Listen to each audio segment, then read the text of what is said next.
Corría el año 1894 cuando el aventurero inglés Douglas Waterson llegó a ese caserío de tejamil rojizo al que los viajeros llamaban Misantla.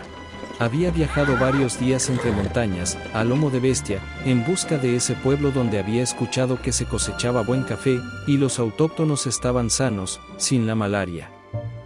Venía de haber combatido a los indios levantados contra el gobierno de Canadá, de trabajar de vaquero en el oeste de Texas, y de hacer producir la granja agrícola de una mina en San Dimas, Durango, México, donde se casó con una joven de nombre Rafaela Salcido, hija de propietarios mineros, con la que meses después, se subió a un tren para atravesar el centro del país, bajarse hasta Teciutlán, Puebla, donde estaba la última estación, y cabalgar durante varios días hasta llegar a Misantla. En ese lugar, habitado por 5,000 totonacas y un puñado de extranjeros, se empezaron a dedicar a la compra y venta de semillas, y procrearon 5 hijos, entre ellos, a José Rafael Martín Douglas Waterson, conocido como Gome, quien años después, platicó que en esa hacienda que se llamaba Miramar, y que su padre había comprado al pie de la montaña, con 500 hectáreas de excelentes tierras produciendo café y vainilla, había un grave problema, debido a que los indios totonacas no querían trabajar, porque además de que no les faltaba nada,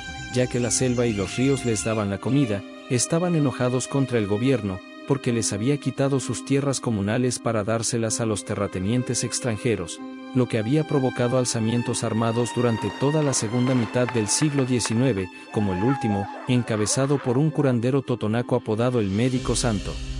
En medio de esta grave situación, el extranjero continuó buscando la manera de atraer la mano de obra que necesitaba, y entre otras cosas, empezó a hacerle bailes a los autóctonos, los días jueves, en la explanada donde secaban el café, que iniciaban en la tarde con los sones de jarana y arpa, y terminaban por la noche, cuando los indios, envalentonados con el aguardiente que les habían regalado, bailaban felices con las indias jóvenes que habían sido invitadas.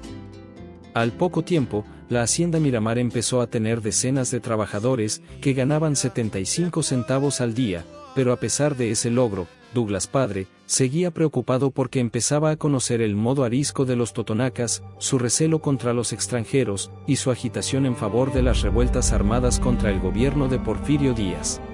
Alertado entonces, pensó en la manera de no depender al 100% de la mano de obra indígena, por lo que compró una casa en las afueras de la ciudad, junto al río, y ahí, aprovechando la fuerza del afluente, empezó a construir una planta de energía hidroeléctrica. Apoyado de unos indios que accedieron a ayudarlo con los trabajos de la excavación, y quienes se presentaban de blanco todas las mañanas, bañados y almidonados, sin importarles que a los 2 minutos, estuvieran ya completamente enlodados, la planta quedó terminada y empezó a sustituir la mano de obra de los indígenas que despulpaban el café, quienes anteriormente, descalzos y con los anchos pantalones de algodón remangados hasta los muslos, entraban al estanque lleno de agua y grano, y empezaban a correr en círculos, hasta que en el centro se hacía un remolino, donde flotaba la cáscara y las demás impurezas del fruto.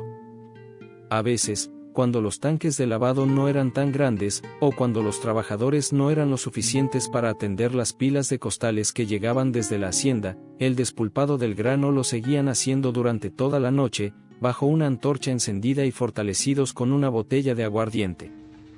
Meses después, el dínamo, propulsado por las ruedas hidráulicas, estaba realizando ya todas las operaciones de la molienda, y al poco tiempo, Douglas Waterson comenzó también a suministrarle electricidad a la población de Misantla, de las 6 de la tarde a las 9 de la noche, con un costo por foco, de $1.50 al mes. Las casas ricas de la ciudad tuvieron luz eléctrica por primera vez, y las oscuras calles del centro empezaron a iluminarse con bombillas incandescentes. Los Waterson, al igual que los demás extranjeros con plantaciones en los alrededores, vivían en el centro de la ciudad por seguridad, pero ahora, con energía propia, se mudaron a vivir a la casa del dínamo, donde el frío del invierno se sintió con menos fuerza, gracias a las grandes bombillas de luz que la calentaban, mientras la cocina de la señora Waterson pudo tener por fin un horno y sus sartenes eléctricos. Gome vivía feliz en su pueblo. Iba a la escuela mañana y tarde, sin sentirse marginado por ser diferente a los niños indígenas. Sin embargo, los problemas iniciaron cuando el maestro les empezó a hablar de la conquista española y las invasiones extranjeras. Fue entonces cuando sus compañeros lo empezaron a señalar, entendiendo la diferencia que existía entre ellos, no solo en el color de piel y en el idioma, sino también en la distribución del trabajo y del dinero. Eran los años en que los antiporfiristas luchaban por erradicar los trabajos degradantes que tocaba hacer a los indios, como por ejemplo, llevar a las damas ricas cargando en las espaldas, en una silla con tela blanca encima para que tuvieran sombra. Al niño Douglas, lo llevaron así alguna vez, pero confesó después que se mareó. En esos días, sus padres tenían una india maya como criada, que había sido capturada por el gobierno de Porfirio Díaz, durante la guerra llamada de castas, junto a muchas indias más, que entregaron a familias ricas como sirvientes domésticos, para que les enseñaran el español y las civilizaran, y aunque no eran consideradas esclavas, no recibían ni un centavo por el trabajo que realizaban. Fueron varios los grupos de mujeres mayas los llevados a Misantla. En el primero, una india de nombre Trinidad, le fue asignada a la familia de Ismael Lavalle Gil, un funcionario del gobierno cantonal, pero en 1906, ésta se casó con un rural de la policía montada que se llamaba Manuel Sánchez, y cuando Manuel murió, Trini tuvo que volver a trabajar para esta familia, hasta que también murió. En el país, la situación de los indígenas seguía empeorando. Eran los tiempos de la paz porfiriana, que buscaba modernizar a México bajo un modelo europeo, donde los indios no cabían. En Misantla, por ejemplo, en 1906, el jefe cantonal de ese entonces, Francisco Cánovas y Pasquel, prohibió que los totonacas misantecos usaran el calzón de manta, y las mujeres, el quesquemetl y la mantilla. Quienes desobedecieron la orden, fueron encarcelados y obligados a trabajar en la construcción del Palacio Municipal, y del Puente Cánovas, o Puente Viejo, como se le llama ahora, mientras que a las mujeres, les cortaban las largas y gruesas trenzas en la plaza pública para avergonzarlas ante todos. Fueron tantas las humillaciones a los pueblos indígenas, que a los pocos años, estalló la revolución a lo largo y ancho del país, y Porfirio Díaz tuvo que renunciar a la presidencia en mayo de 1911. Los Watterson, expectantes, no sabían lo que iba a suceder en Misantla, pero a los pocos días, entraron a la ciudad las tropas de Francisco I. Madero, el nuevo presidente de México, y haciendo una demostración de fuerza, al estilo del ejército español cuando rodeaba las villas mexicanas para imponerles miedo, o como el general Santa Anna, cuando rodeó San Antonio, Texas, para intimidar a quienes se resistían a que ese estado regresara a México. Así también, los oficiales maderistas, montados en caballos y mulas trasijadas, desfilaron alrededor del centro de Misantla, presumiendo sus carabinas 30-30, y los revólveres en la cintura, mientras la infantería, descalza y con huaraches hechos jirones, lucía con orgullo sus rifles con cargadores de boca, y algunos solo sus machetes. La mayoría eran indios totonacas, que después de varias vueltas por las mismas calles, terminaron deteniéndose frente a la casa de gobierno, donde estaban todos los misantecos, en la explanada y en los portales, mirando con expectante simpatía maderista, cómo los revolucionarios tomaban posesión del palacio sin causarle daño a nadie. El único incidente fue provocado por un criminal llamado Fernando Toledano, quien había aprovechado la situación para escapar de la cárcel que estaba ubicada junto al palacio. Los presentes se alteraron cuando escucharon los disparos accionados contra el criminal, quien herido, montó el caballo de un español que se apellidaba de la Hoz, y se fue hacia el monte, perseguido por la policía montada, que lo buscó sin suerte hasta que anocheció. Un día después de que los maderistas se hicieran cargo de Misantla, el jefe cantonal porfirista, Francisco Cánovas y Pasquel, quien para ese entonces ya había logrado arrancar a los totonacas misantecos su vestimenta y su idioma, fue con su ayudante a buscar al señor Douglas Watterson, para que le prestara un caballo y una mula, porque se iba a Jalapa sin más demora. Los maderistas lo dejaron ir, luego, se dedicaron a pedir préstamos de dinero a los comerciantes y hacendados. El día que unos oficiales se presentaron en la casa del señor Douglas para pedirle 100 pesos prestados, el hacendado, no solo se los dio, sino que además, los sentó a desayunar con toda su familia. Estuvieron en Misantla alrededor de un mes, pusieron al maderista Esteban Márquez como autoridad cantonal, y continuaron a Jalapa, la capital del estado.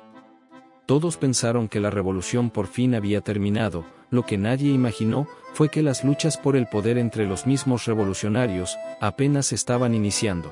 Ante esto, el hacendado envió a Gómez con unos tíos a Canadá, para que continuara estudiando, mientras que sus hermanas se fueron con su madre a París, Francia, donde estuvieron varios años. La crisis revolucionaria se reflejó en Misantla, no solo con la falta de certidumbre política y de seguridad, sino también con la escasez del dinero circulante.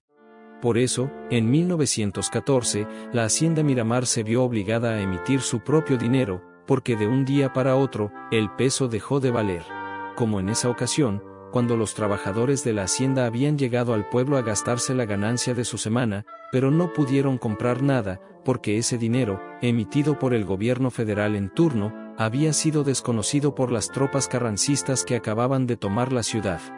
Lo mismo pasó cuando entraron las tropas de Emiliano Zapata, el dinero de los trabajadores tampoco sirvió para nada.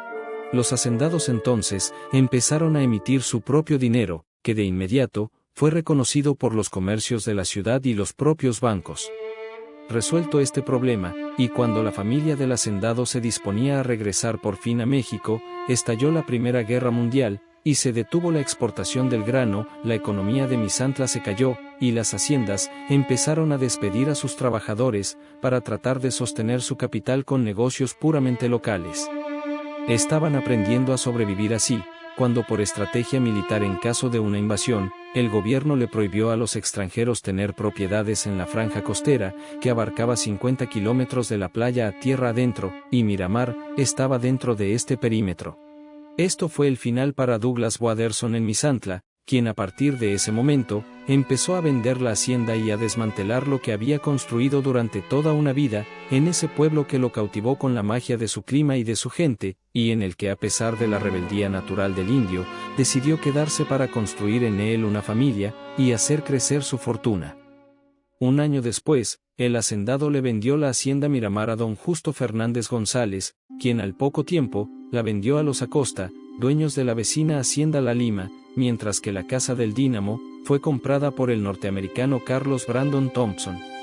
El joven Gómez contaría después que al vender la hacienda Miramar, su padre empezó de nuevo en las regiones más indómitas del estado de Oaxaca, luego en la costa de Guerrero, donde se dedicó a comprar pieles y algodón, que vendía después en Acapulco y Guadalajara, donde finalmente murió en el año 1920.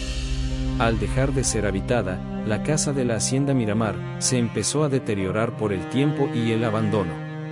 Hoy, sus ruinas, convertidas en un museo al aire libre, siguen mostrando la huella de aquel aventurero que hace más de 100 años, viajando entre las montañas, en busca de ese pueblo donde había escuchado que se cosechaba buen café, y los autóctonos estaban sanos, aptos para el trabajo, llegó cargado de ilusiones, a ese caserío de Tejamil Rojizo, al que los viajeros llamaban Misantla.